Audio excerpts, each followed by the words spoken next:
جو دیکھنے میں آ جائے، جو نظروں میں آ جائے، وہ خدا نہیں ہوتا، وہ مخلوق ہو جاتی ہے۔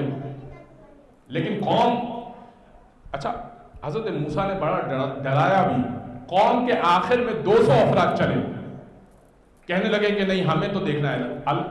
حضرت موسیٰ نے کہا کہ میں کسی طرح کی ذمہ داری نہیں لے سکتا، کچھ بھی ہو جائے کوہ طور پر۔ کہا نہیں ہم جو ہے وہ خدا کو دیکھیں گے۔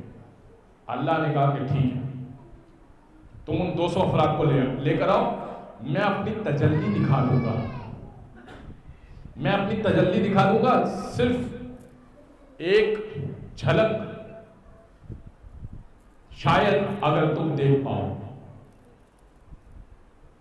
اور اب قرآن یہ کہتا ہے کہ جب وہ تجلی دکھائی گئی، وہ بجلی کا ایک شعلہ کڑکا، تو حضرت موسیٰ بے ہوش ہو گئے اور وہ 200 افراد مر گئے۔ حضرت موسیٰ بے ہوش ہو گئے اور وہ 200 افراد مر گئے۔ یعنی خدا کو کبھی دیکھا نہیں جا سکتا۔ بزرگ گرامی، حضرت موسیٰ نے ہمیشہ گفتگو کی تھی اور پروردگار کو کبھی دیکھا نہیں تھا۔ ختمی مرتبہ سے پوچھا گیا کہ یا رسول اللہ یہ بتائیے کہ حضرت موسیٰ نے جس تجلی کو دیکھا تھا وہ تجلی کون سی تھی جو موسیٰ برداشت نہ کر پائے؟ کب پروردگار نے اپنی تجلی نہیں دکھائی تھی، علی کے نور کی تجلی دکھائی تھی جو موسیٰ برداشت نہیں کر پائے، بے ہوش ہو گئے اور 200 افراد ہلاک ہو گئے۔ علی کے نور کی تجلی پروردگار نے دکھائی تھی۔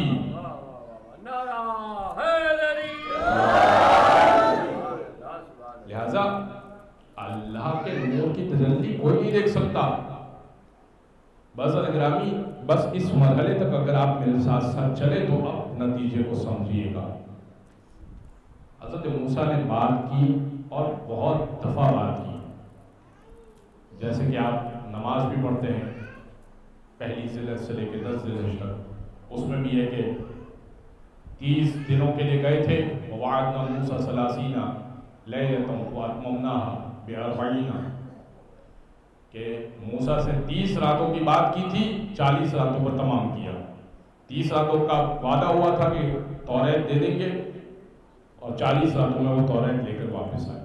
تو 30 راتوں تک تو کم از کم 40 راتوں تک کم از کم گفتگو اللہ سے ہوئی۔ اللہ نے براہ راست حضرت موسیٰ سے گفتگو کی۔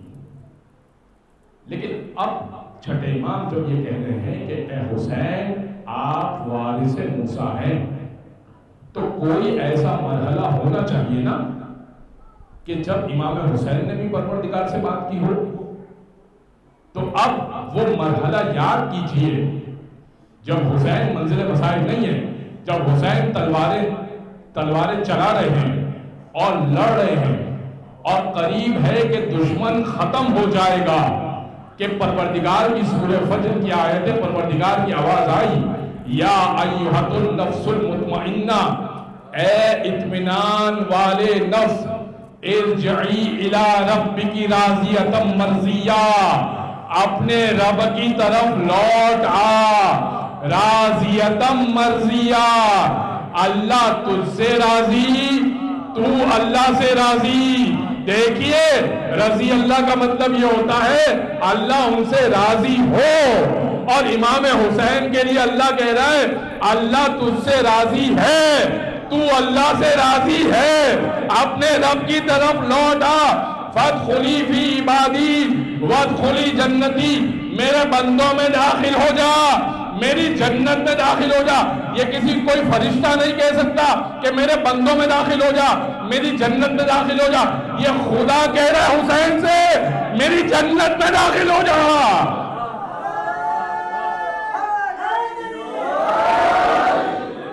جو یہ کہتا ہے نا کہ یہ فرشتے کی سزا ہوگی، ارے بھائی فرشتہ نہیں کہہ سکتا فادخلی فی عبادی وادخلی جنتی، میرے بندوں میں داخل ہو جا، میری جنت میں داخل ہو جا۔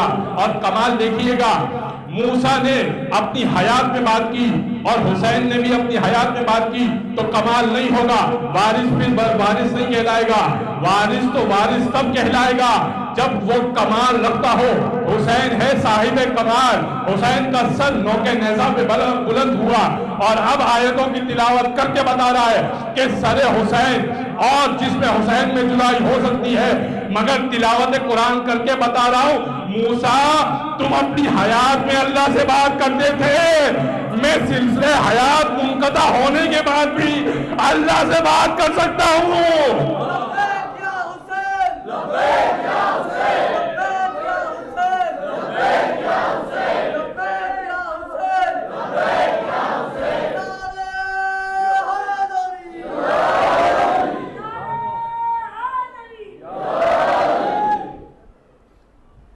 بازار گرامی،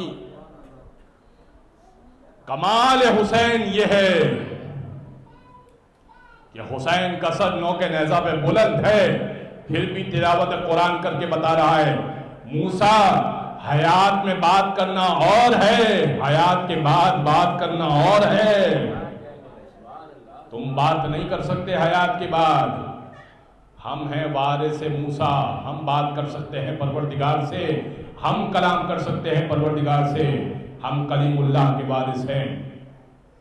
بازار گرامی، آج میں نے سوچا تھا کہ آج 2 جملوں کی وضاحت کر دوں گا، لیکن آپ کی شاندار سماعتوں کی وجہ سے ایک ہی جملے کی وضاحت آئی۔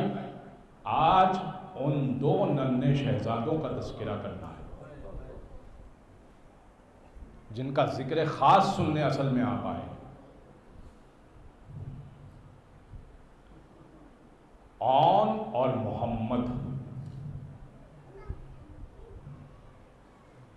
جناب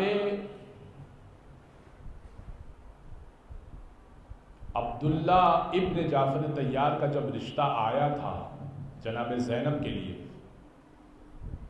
جعفر مولا کائنات کے سگے بھائی تھے، تو چچا کے بیٹے کا رشتہ جب آیا تو باپ نے پوچھا کہ بیٹی آپ کے کزن کا رشتہ آیا ہے، آپ کے چچزاد کا رشتہ آیا ہے، بیٹی زینب آپ کو قبول ہے یا نہیں؟ کہا کہ جناب زینب نے کہا کہ بابا رشتہ بہت اچھا ہے، جعفر طیار کے گھر کا رشتہ ہے تو بہت اچھا ہے، لیکن میری ایک شرط ہے، اور وہ شرط یہ ہے کہ جب میں کربلا جاؤں گی تو مجھے جانے کی اجازت، یعنی جب قافلہ حسینی کربلا جائے گا تو مجھے بھی ساتھ جانے کی اجازت دی جائے گی۔ بس اسی بنیاد پر نکاح طے ہوا، اور جناب عبداللہ نے اس شرط کو مانا تھا کہ اگر حسین ابن علی مدینہ سے رخصت ہوں گے کبھی تو شہزادی بھی امام حسین کے ساتھ ہی جائے گی۔ 28 رجب کو جب کاروان جانے لگا تو جناب زینب نے عبداللہ سے سوال کیا، جو کہ ایک سوال کرنا چاہیے خاتون کو اپنے مرد سے، کہ عبداللہ اجازت ہے نا میں جاؤں؟ عبداللہ ابن جعفر طیار کیوں نہیں گئے تھے کربلا؟ اس کی وجہ یہ تھی کہ وہ بیمار تھے، ورنہ وہ بھی چلتے امام حسین کے ساتھ۔ ایک وجہ یہ تھی۔ دوسری وجہ یہ تھی کہ عبداللہ ابن جعفر طیار کو امام حسین نے خاندان بنی ہاشم کی جو بقیہ افراد تھے ان کی حفاظت کے لیے پیچھے چھوڑا ہوا تھا۔ تو عبداللہ نے کہا کہ ڈھکے چھپے الفاظ میں کہا کہ